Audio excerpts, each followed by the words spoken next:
มอนอีอำเนิงมอนเกเลดเรื่องงาดามอนนี้พระองค์ยากอกับบอนเลืองยิงเมื่อเวลาซึ่งโอกำลังยานก่อนพระองค์ยอดโอจูเนิงพระเจ้าโอกีจูเนิงพระองค์เม่งเสียงเดชพระองค์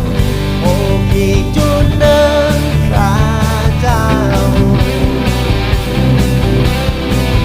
โอกีจูเนิงพระองค์ดูพูดยันและลึงเนโอกีจูเนิงพระเจ้ากำลังซ้อมจนรอดมอนขึ้นสื่อยอดซาจูเดลามวันที่แต่งต่อยอที่ยังต่อยออามาเนาเมืองจีคือกลางเบือนโอจูเนิงเมมาคืนโอกีจูเนิงพระองค์อยู่เม่งเสียนเดชพระองค์โอกีจูเนิงพระเจ้าโอกีจูเนิงพระองค์อยู่พูดยานเลลึงเนโอกีจูเนิงพระเจ้า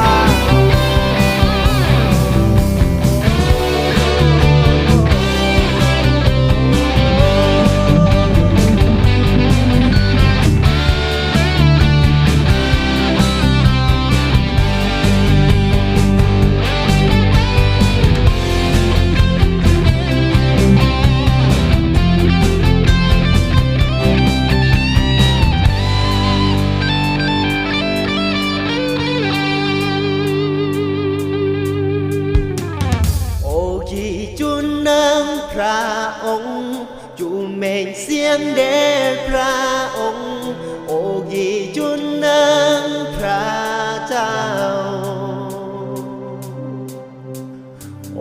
กีจูเนิงพระองค์